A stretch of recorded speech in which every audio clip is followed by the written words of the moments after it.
Mudou. E o Lula aproveitou o ato em comemoração dos 38 anos do PT para novamente atacar quem? O juiz Sérgio Moro, que o condenou por corrupção passiva e lavagem de dinheiro no caso do triplex do Guarujá, assim como para acusar que o julgamento ao qual está sendo submetido tem natureza política. São sempre as mesmas alegações. Durante evento do aniversário do partido na capital paulista, Lula afirmou que todos os que o interrogaram são analfabetos políticos e defendeu o PT. Solta aí, Léo. Eu conheço muitos partidos do mundo, convivi com muitos partidos do mundo, não tem nada com o PT. Vocês podem ter orgulho que não existe nada com a qualidade do PT. Seria tão bom se o Delanhol estivesse aqui agora, gente. O Delanhol olhar para vocês e perceber que vocês perderam a matriz que ele disse que o PT é.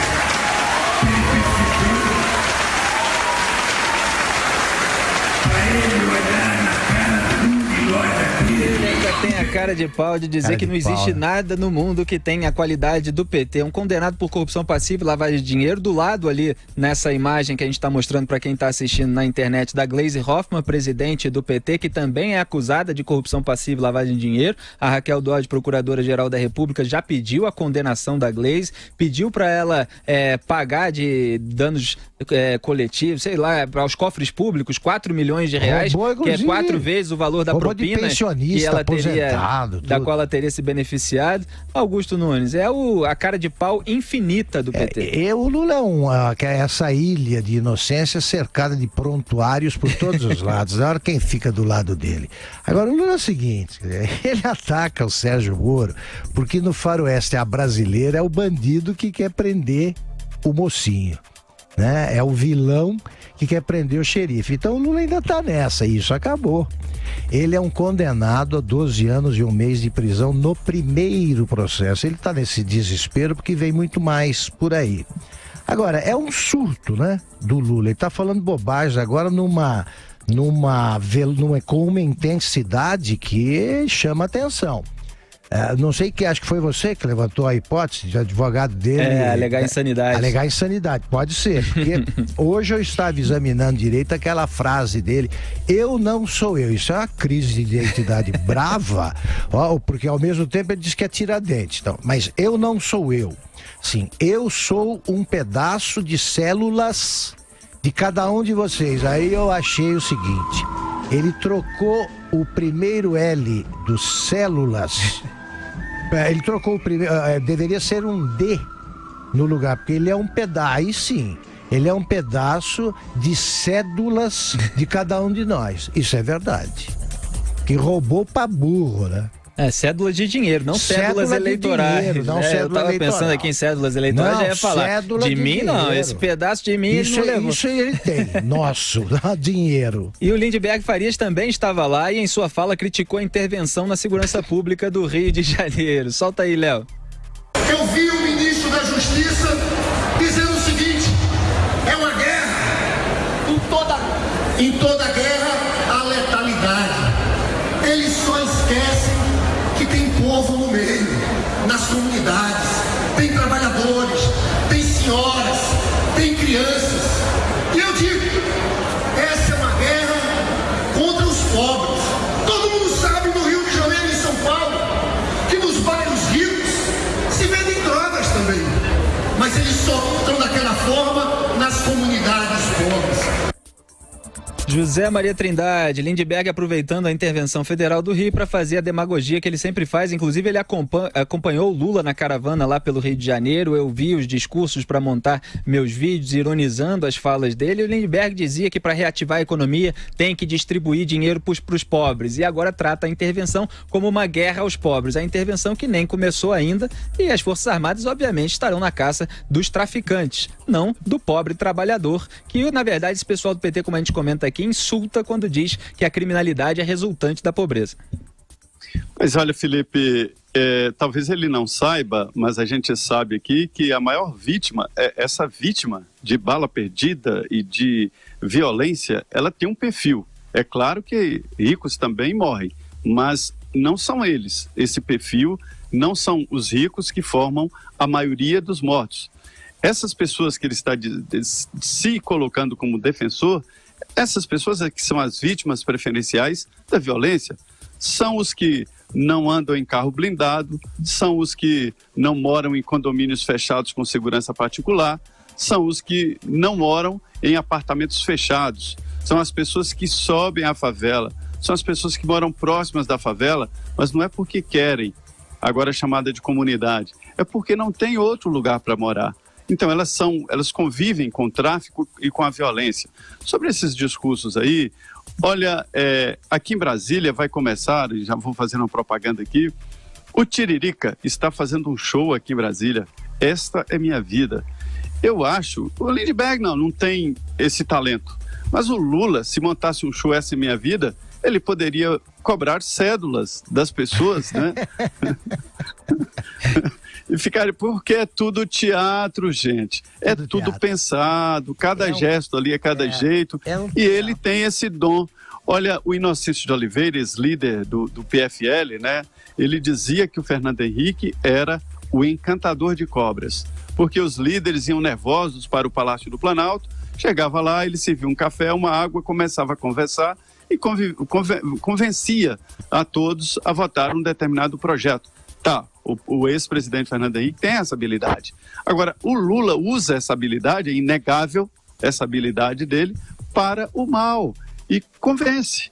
Quem ficar ali próximo dele ali, fica fora da realidade. Então eu acho que ele não precisava de roubar. Se ele continuasse com as palestras populares dele, é capaz de arrastar algumas cédulas, agora, não células. Agora, Zé Maria, ele convence agora o pessoal da seita, né? Cada vez mais reduzido o público dele, porque se fora das plateias amestradas, ele não tem coragem de se apresentar. Esse Lindbergh, ele fala, veja bem, vamos examinar o que ele está dizendo. É uma guerra, mas a polícia não pode atirar, nem o exército, porque tem os pobres no meio. É tão cínico que ele finge ignorar que esses pobres são reféns dos bandidos. Os pobres não querem morar ao lado dos bandidos, eles não querem que o tráfico domine o morro. Eles simplesmente se submetem à única lei do lugar. Quando vai o exército para acabar com essa distorção, os que aprofundaram essa crise, Lula, Lindbergh, Gleisi, que estiveram no poder mais de 13 anos e nada fizeram por esses pobres, além desses teleféricos que o Felipe já desmoralizou, além dessas UPPs que não garantiram proteção a ninguém, eles vêm agora e criticam a intervenção do exército contra o povo, como mostram as pesquisas. Então, o que se vai fazer com um cínico desse? É remover do Congresso. E já que tudo é um teatro, como disse o José Maria Trindade lá de Brasília, vamos ao último ato. O deputado Paulo Pimenta também falou e garantiu que Lula inspira os petistas. Solta aí, Léo. Quando a gente chega num evento como esse, a gente vê companheiros com a camiseta do Che Guevara, do Nelson Mandela, do Martin Luther King. Quem será que eles homenageiam quando se reúnem? Quem será que são as pessoas que inspiram aqueles que têm esse ódio de nós? Senhor presidente, o senhor é a inspiração que mostra que a esperança vence mesmo. Mas é um sabujo. Che Guevara, ele acha que é uma fonte de inspiração nobre, Augusto Nunes. O porco fedorento, assassino Che Guevara. Assassino psicopata, né? Psicopata. O Che Guevara sempre convém lembrar, porque ele é o cara do post, né? O olhar para o infinito ali, é o pai de todos os pôsteres, né? Então é ele que inspira, é preciso endurecer sem perder a ternura jamais. Ele ficava como juiz geral do paredão e em meio minuto ele julgava.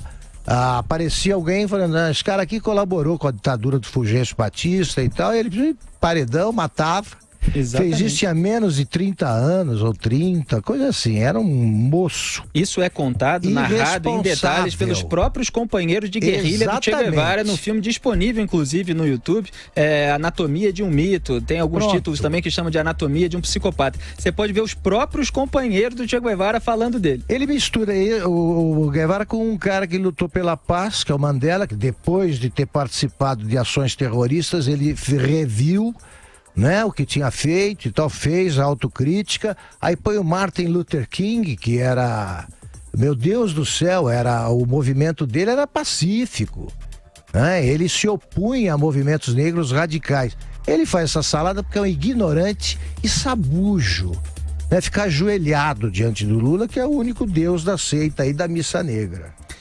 Ô José Maria Trindade, o Paulo Pimenta normalmente faz esse papel aí de bobo da corte, né? Eu sempre lembro aqui aquela sessão do impeachment que ele chamou sem querer, num ato falho, a Dilma de ex-presidente. E aí todos os parlamentares levantaram para comemorar. Depois eu fiz um vídeo com narração do Galvão Bueno, como se fosse um gol. Aquele foi um dos episódios mais engraçados do processo do impeachment. O Paulo Pimenta tá sempre junto com a turma para defender o que for preciso. E é jornalista, né? O irônico. Para completar a ironia. Ele é jornalista. Ele fez agropecuária e comunicação. E, coincidentemente, os mesmos cursos que eu fiz em escolas diferentes. Eu fiz agropecuária em Barbacena e comunicação em Belo Horizonte. Ele fez em Alegrete, longe dele, no Rio Grande do Sul. Mas ele tem um discurso longo, enfadonho e perde para o Tiririca. Então isso aí nem é teatro, é ignorância mesmo. O Paulo Pimenta vai no roldão, vai no que resta do PT. Olha, é o seguinte, esse tipo de discurso acabou, assim como acabou do outro lado, aquele deputado de tapinha nas costas e que aparece de 4 em 4 anos prometendo coisas. Isso também acabou. O político, a partir de agora, a renovação será lenta, porém definitiva. Ele terá que demonstrar posição, firmeza, e aí o eleitor vai entender o discurso dele com a sua posição e o que ele defende, não mais discurso. Isso aí é discurso, é balela. Eu continuo achando que é teatro, só que nesse caso é um teatro de 8ª categoria. O Tiririca é melhor.